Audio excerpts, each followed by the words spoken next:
अगर आपको वीडियो अच्छा लगे तो लाइक करें, शेयर करें और चैनल को सब्सक्राइब करना ना भूलें। आर्यन का चेहरा गुस्से से लाल हो चुका था, मगर वो ये नहीं जानता था कि ये गुस्सा उसके मन में क्यों उठ रहा है। क्या वो इसलिए था क्योंकि कोई और आकर उसके प्लान को खराब कर रहा था, या इसलिए था कि वंदिता किसी और को पसंद करती थी। वो बस ये जानता था कि उसे जल्द से जल्द राजकुमारी वंदिता तक पहुंचना था। उसे अपने मन में सिर्फ राजकुमारी वंदिता का चेहरा ही बार बार नजर आ रहा था। आर्यन को आज तक ऐसा महसूस नहीं हुआ था, मगर उसके पास इतना समय नहीं था कि वो अपनी फीलिंग्स के बारे में इतना सोचे। जयंत की बात सुनकर वो तुरंत अपने टेंट से बाहर निकला और राजकुमारी वंदिता को ढूंढते हुए नदी के तट की तरफ बढ़ गया। मगर वहां मौजूद सिद्धांत सच जानता था। वो आर्यन को सच बताने के लिए उसके पीछे भागा, मगर तभी अचानक से उसने देखा कि उसका आधा शरीर साफ नजर आने लगा है। वो तुरंत जाकर एक पेड़ के पीछे छुप गया। दरअसल सिद्धांत के घर में जो मोमबत्ती जल रही थी वो एक खिड़की के पास रखी हुई थी। हवा का झोंका आने के कारण वो झिलमिल हो रही थी। लंबी यात्रा से आने के कारण रेवती बहुत थक गई थी और जाने अनजाने में उसकी आंख लग गई थी। कुछ पल के बाद सिद्धांत दोबारा से अदृश्य हो गया। उसने एक गहरी सांस ली और गुस्से से आगे बढ़ते हुए आर्यन की तरफ जाने लगा। वो जानता था कि आर्यन गुस्से में कुछ भी कर सकता है। ऐसे में वो आर्यन को राजकुमारी वंदिता से नहीं मिलने दे सकता था। जैसे ही वो पेड़ के पीछे से बाहर आया, उसने आर्यन के कंधे पर हाथ रखने की कोशिश की, मगर तभी उसका पूरा शरीर नजर आने लगा। ये देखकर सिद्धांत की आंखें फटी की फटी रह गईं। इस बार हवा के झोंके ने मोमबत्ती को पूरी तरह से बुझा दिया था। बाजू में सो रही रेवती को इस बारे में कुछ भी मालूम नहीं था। उसने धोखे से आर्यन को छू लिया। आर्यन पीछे मुड़कर देखने ही वाला था कि आखिर उसे कौन बुला रहा है। तभी अचानक से सामने से आर्यन को अपनी नाम की पुकार सुनाई दी। सिद्धांत भागते हुए दोबारा से उसी पेड़ के पीछे जाकर छुप गया। उसने देखा कि भूषण आर्यन को बुला रहा था। वो आर्यन के पास आया और उसके कंधे पर हाथ रखते हुए बोला, मुझे विश्वास है कि तुम हमारी योजना को नाकामयाब नहीं होने दोगे। ये जो भी व्यक्ति है, तुम उसे मार दोगे। आर्यन ने दांत पीसते हुए अपना सर हाँ में हिलाया और तुरंत वहां से चला गया। पेड़ के पीछे छिपा सिद्धांत निराशा से भर गया, मगर निराशा से ज्यादा उसे अपने आप पर गुस्सा आ रहा था, क्योंकि अदृश्य होने की क्षमता पाने के बाद भी वो अनहोनी को नहीं टाल पा रहा था। उसने गुस्से से अपने कदम जमीन पर पटके और वहां से वापस अपने घर की तरफ दौड़कर भागा। उसे दोबारा से वो मोमबत्ती जलानी होगी, तभी वो राजकुमारी वंदिता को आर्यन से बचा पाएगा। उधर आर्यन अपने घोड़े पर बैठा और अपने भाले को कसकर कमर पर बांधते हुए वो राजकुमारी वंदिता को ढूंढने के लिए निकल गया। उसके मन में इस समय हजारों ख्याल चल रहे थे, मगर जो ख्याल उसके मन से जा नहीं रहा था वो ये था कि राजकुमारी वंदिता अभी एक आदमी के साथ थी और उसे वो जिंदा नहीं छोड़ेगा। कुछ ही देर में वो नदी के तट पर पहुंच गया। उसकी आंखें पागलों की तरह राजकुमारी वंदिता और उस आदमी को ढूंढने लगी। तभी उसकी नजर कुछ दूर खड़े एक लड़के और लड़की पर पड़ी। वो दोनों साथ में नदी के किनारे बैठे हुए थे। वो राजकुमारी वंदिता को तुरंत पहचान गया। उसके काले लंबे बाल फूलों से सजे हुए थे। अचानक से आर्यन को एक दृश्य नजर आया, जहां पर वो अनजान आदमी अपने हाथों से राजकुमारी वंदिता के बालों में वो फूल लगा रहा था। ये देखते ही उसका खून खौल उठा। उसने अपना भाला हाथ में लिया और लंबे कदमों के साथ उन दोनों के पास पहुंच गया। उसने अपनी भारी आवाज में कहा, मुझे लगा था कि तुम सिर्फ मेरे साथ ही नदी किनारे तट पर आती हो।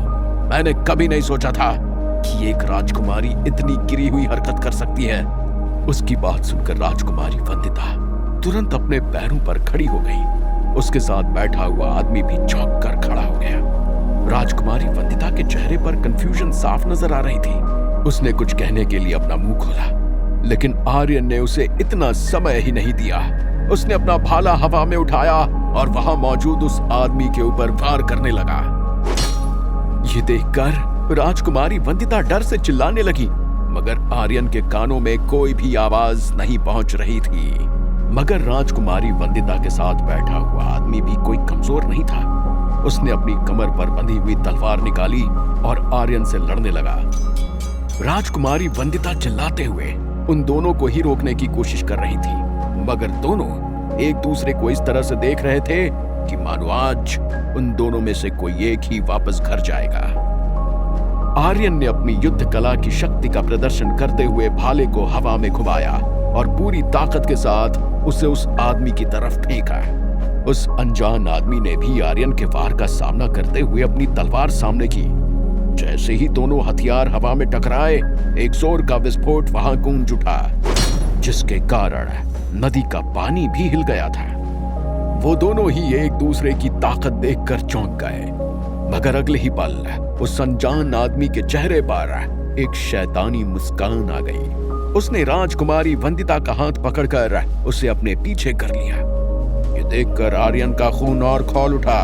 उस आदमी ने अपनी तलवार नीचे जमीन पर फेंक दी और आर्यन की तरफ उंगली दिखाते हुए बोला, अगर तुम इतने ही ताकतवर हो तो आओ मेरे साथ बिना हथियार के लड़ो, तब मैं मानूंगा कि तुम असली योद्धा हो। उसकी चुनौती सुनकर आर्यन घबराया नहीं, बल्कि उसके चेहरे पर भी एक बड़ी मुस्कान आ गई। उसने वंदिता की तरफ देखते हुए कहा, कुछ ही देर में सभी को मालूम चल जाएगा कि हम दोनों में से कौन ज्यादा ताकतवर है।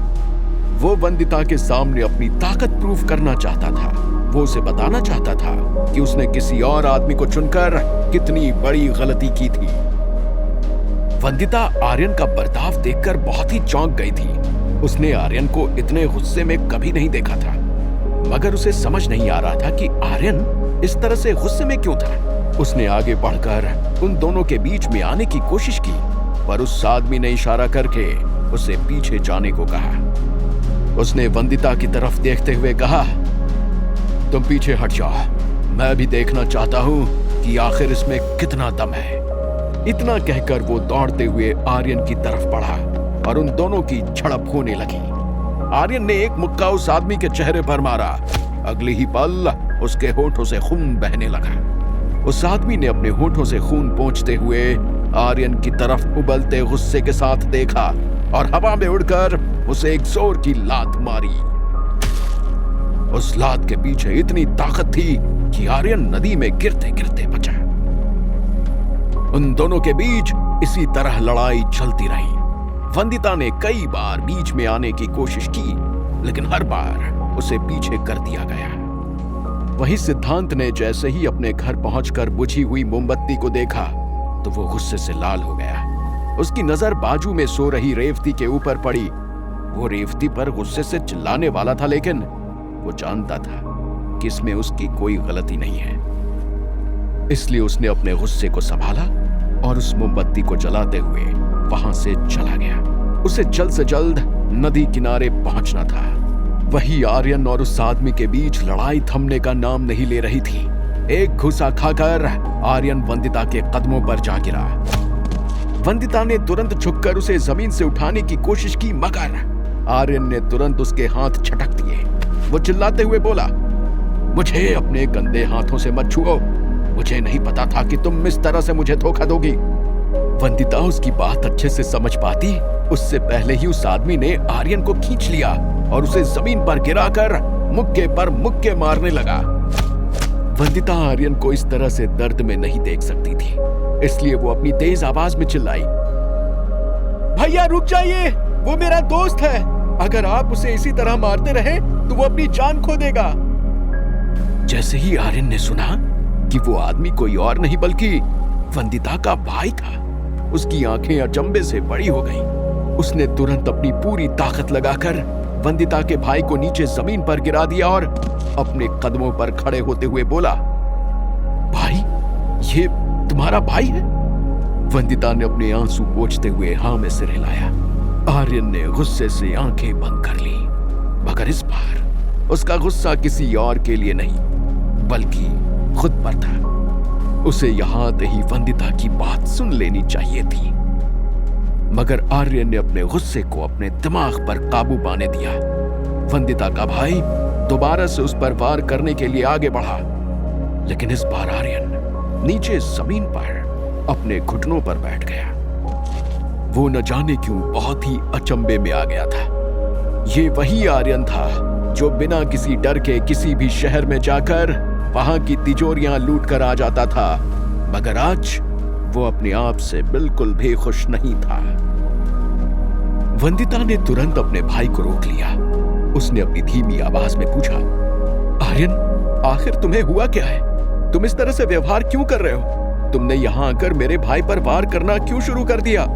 और तुम मुझ पर ये कैसे इल्जाम लगा रहे हो? कुछ देर आर्यन के पास कोई जवाब नहीं था। तब वंदिता का भाई आगे आया और बोला, तुम हमारी बहन के दोस्त हो, इसलिए मैंने तुम्हें आसानी से छोड़ दिया है, लेकिन मैं जानना चाहता हूं कि तुम मेरी बहन के साथ इस तरह का सुलूक क्यों कर रहे हो? अगर तुमने मुझे इसी वक्त जवाब नहीं दिया तो मैं तुम्हें राजा भीमसेन से कहकर जिंदगी भर के लिए कारागृह में फिकवा दूंगा।